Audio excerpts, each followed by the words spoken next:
We're the Ohio guys. We're here at Anime Boston, and with us today is Greg Ayers. How's it How are going? you doing? Doing really good. What is it like working in the industry today? It's changed a lot. I used to be the guy that would talk about the state of the anime industry, and we were really in poor shape a few years ago. It's not to say the anime industry is not in good shape, but a lot of us are working more often. Studios in Japan have started rehiring animators, which is a good sign. It means more work is coming our way. Working in the anime industry today is still as much fun as it used to be, but it's an industry that's having to adapt to a changing market. And so just when you think you have seen everything and just when you think you know how to do your job, something happens and it changes it up. For instance, at Sentai Filmworks, we're recording like double the speed we used to. And so in some cases, we're knocking out like a 12-episode show in a matter of 12 or 13 hours for one actor. So that's, as we jokingly call it, recording at the speed of light. But that's kind of what the industry demands right now. So like as things change, we have to adapt and grow too. So it's cool. It's been neat to adapt and see new things happen this year. What is the favorite anime that you've worked on? It's really tough. It's like picking your favorite kid. I think we always say we have like top threes or top fives. I definitely would say from a fan standpoint, working on the director's cut of Evangelion was a big deal. Just because being associated with anything Evangelion is a big deal, and that was the first one. I'm now play a different character in the reboot movies, but I think the first time stepping in and seeing the Nerve logo on anything you're working on is just like wow. Beck Mongolian Chop Squad's a big deal, just because music's such a big part of my life, and it's really similar to a story of a really good friend of mine. Like he's a kid that just really wanted to learn how to play guitar, really worked his butt off. Now he is the lead singer of this awesome rock band in Chicago called Cheyenne Line, and so I really identify with that character. Son Goku and Sayuki, it was my first big role, and I love that show. But every time I finish another show, like Dead Man Wonderland suddenly appeared out of nowhere, and I really, really dig that. There's this new show that I can't talk about that's equally as startling as Dead Man Wonderland, and I'm really waiting to talk about that. It's so hard. Every time you work on a new show, you're like, oh, maybe that's one of the top five. So you never know. But those are some of my favorites. All right. What was it like working on Daikon Brothers? It was so awesome because that's the show my brother and Nabashin became pretty good friends while they were working on. And anytime you do a Nabashin show, it's going to be wacky, it's going to be funny, it's going to be fast-paced. And the nice thing is Nabashin's always very hands-on for the American dub of it. So if there's a question about how something translates, the translators can get in touch with him. And even if it's something that doesn't work, he will make another dirty joke that fits perfectly well in its place. And the neat thing was we premiered the dub of Daikon Brothers in a movie theater with Nabashin there. So it was really cool to have him. And we all kind of played a joke on him. When the lights went down, everybody looked normal, and everybody had afro wigs under their seats and had been told about this. So when the lights came up at the end of the show, everybody had Nabashin hair. So it was really cool. But it was a fun show. It was definitely a wild ride. There's a lot of weird music to have to learn, and yeah. If you could be any of your characters you've played in real life, who would it be, and you can mix and match them? Man, that's a really, really tough one. I always say if Heihachi from Sam 7 was alive, I would want to have a beer with him. I think I would be okay being him. He's I like that guy's character a lot.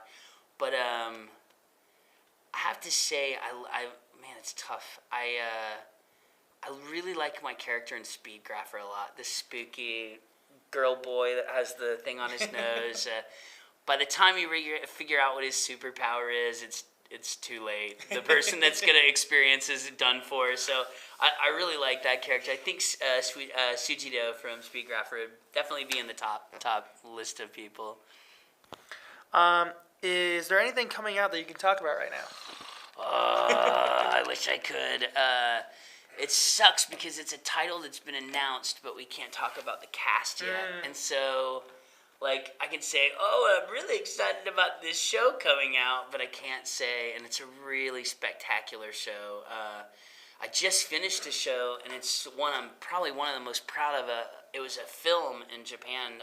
Won an Academy Award for Best Animated Storytelling, and it's a film called Colorful, and it's actually very, very dark. It starts off with a suicide and all this dark, and then he takes on the character takes on another form, It's so complicated. A soul enters heaven and is rejected and has to go back and live the life of this little boy who tried to kill himself. And not only does he have to figure out, or not only does the soul have to figure out what went wrong in this kid's life, but also what this soul did to be forced to go back to Earth.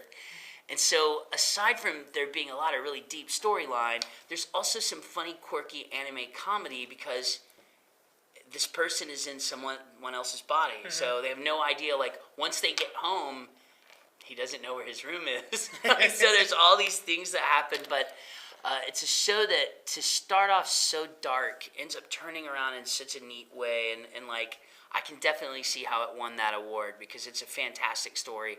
And myself and Lucy Christian play similar characters to what we've played in the past. But what's really breathtaking is other actors in the show playing parts they've never played before. Mm. Like Brittany Karbowski plays this. She's normally very brassy and very loud characters, and she plays this very awkward, like nerdy girl that's like. I don't think, and like it's funny to watch somebody that normally plays the bossy girl stepping back and playing the real nerdy girl, and I think Brittany steals the whole show. Clint Bickham is fantastic as my character's best friend. Chris Patton plays this rude, mean older brother, which you normally see Chris Patton playing effeminate guys or like hero kids. So seeing him play this like kind of crabby, bookwormy like Carly Moser's in it. Just everybody turns in fantastic performances. It's one of the times that when I watched the show, I was kind of bowled over that I'm able to work with such talented people. So yeah, really cool stuff. It's called Colorful. I'm sorry I blanked. I was like, it's called Not Another Suicide Movie. I was like, what is this called? Yeah, Colorful. In fact, the CD cover is him like laying in a bed of flowers. So even the cover is pretty dark. But yeah.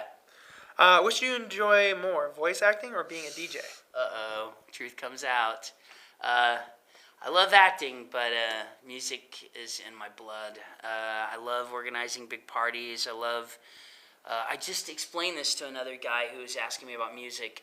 It's interesting, to be an actor, you're in competition for roles. You're always up against another actor for a role, and your ability to work and eat and survive is based on competing with people, and I am the most non-competitive person. I hate competitive sports. I never played competitive sports. Like if somebody wants to play video games that are fighting games, I'm like, let's all shoot zombies instead. So that part of this industry drives me nutty, and I don't like it. Whereas musicians, when you meet a musician you're like, hey, let's make music together. Let's get together and play music.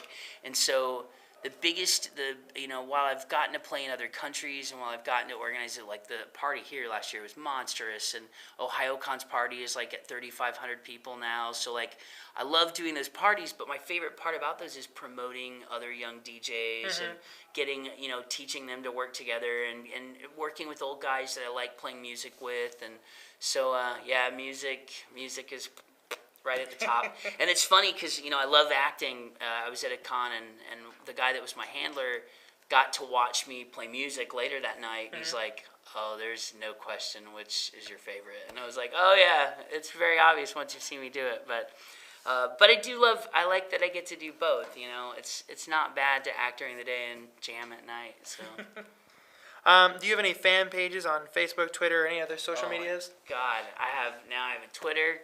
I have a fan page. I originally didn't want a fan page because I don't like the word, which is funny because I'm a big fanboy, but I don't like the word fan because it assumes that like someone is your fan and not just a fan of the things that you like and are a part of. So, but Facebook has this goofy rule that you can only have 5,000 friends. So once I started getting close to my limit, a musician friend of mine's like, hey, mate, you have to stop. You can't. That is my rude Bioshock phone. they're like, you have to stop. You're going to get to a point where you can't add anybody. Well, not only can you not add anybody, but you can't like things at that point. And as a musician, it's very important that I be able to like things because so many of the musicians that I follow, they're like, hey, like my page and you'll get these free downloads of my music. So now when somebody asks me to like their page, I'm like, so what is in it for me? Like, if I'm going to like something, it's like real estate for me now. So I created a fan page, and I won't let anybody, run it but me. So any social networking that I'm a part of, it's actually me. And so sometimes it means I don't get, wow, now that's the Daft Punk ringer.